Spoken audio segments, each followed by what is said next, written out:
Mersi de lămurire, Roxana. Haideți să apăsăm pe care dăm o distribuire la live. Ce nu? Era ochii ea spăla cuțit. De-aia ochii aia s-a apucat să sperie vasele, frate, vă dați seama. E clean free Clia? E, da. E. Cristina, mulțumesc. Deci se tot adevărat. Mamă, n-am putere. Câteodată ce mai duce.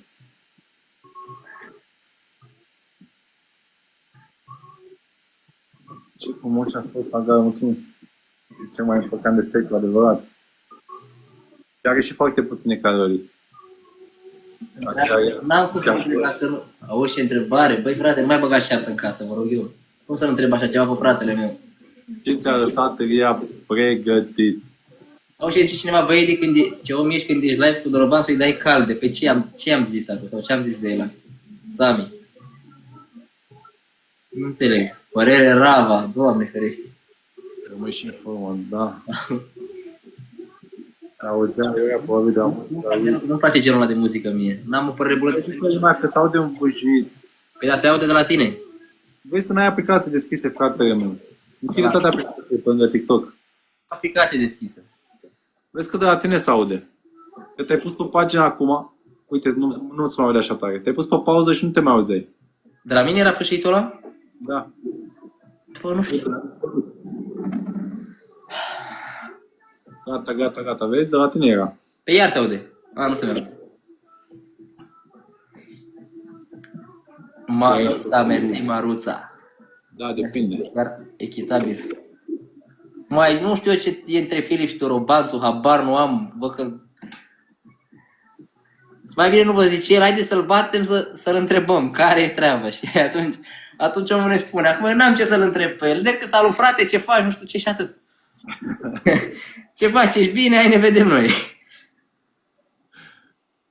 Hai că facem uinul pe ei din seara asta, îl batem rău. Lasă că poate, vezi că poate intră Nico, fii atent, intră Nico și iar îți ia win-urile. Dacă intră Nico, trimite la somn. Așa ai spus și atunci. Bă, dar ce te-a făcut atunci pe snipe la ultima? Bă, ce mi-a luat win-urile, bă, ce meci atunci, frate. 44 de win-uri aveai. Da, mă, frate, n-am mai avut niciodată 44 de win-uri. Deci văd niște comentarii și nu prea le înțeleg, nu înțeleg. Da, ai și tu hate, frate, nu credeam că tu ai hate așa. Marița, eu am hate? Da! Păi da, am la tine, nu la mine. Că la mine, frate, la mine ai hate. Ce zice lumea? Păi nici nu prea înțeleg așa de unde sunt unele comentarii, știi, sunt random așa și nu le prind. Că e slab caracter, că nu înțeleg de unde până unde. O fi al Dorobanțu, mă, frate. Păi tu ești rival cu Dorobanțu. Nu, sunt așa ne-a considerat lumea. Oameni cum sunt prieteni, vă zic eu. Nu e nimic rădător. E vorba cu faza din finală. Băi, oameni, haideți să vă mai zic eu încă o dată, că văd că iar am deschis subiectul ăsta. În final, omul ăsta a încercat să-și ajute iubita, nu e nimic greșit. Da, atât. Nu e nimic greșit că a vrut să-și ajute iubita, să câștige iubita lui. Ce e greșit? Și dacă ar fi așa cum crede lumea, sau e normal, e complet normal. Și pe urmă a trecut, s-a terminat sezonul. Fiecare e cu treaba lui acum.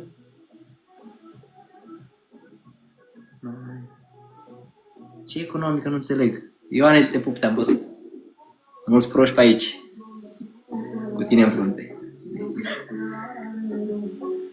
Ăsta e de 2 pe ecran să batem. Dacă m-ai făcut prost pe mine, dacă nu, scuză-mă.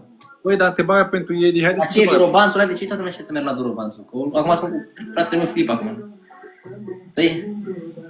Vrei, mă, să... Dacă e Dorobanțul, îl băgăm aici pe live cu noi. Dar nu eu. Nu e, a? Am înțeles, scuză-mă atunci, Cristina, că... Am crezut că ai bătut apropo la mine. Flori, mersi de urmărire, Flori. Nu înțeleg, bă, ce bărbat adevărat ai făcut asemenea strategii. Posibil, da. Când se însoară Edi mare de copilărit. Oh, și cât mai am? Mai, nu? Dar de ce vrei să mă vedeți în sora mea, oameni buni? De ce doriți răul ăsta? Eu nu înțeleg.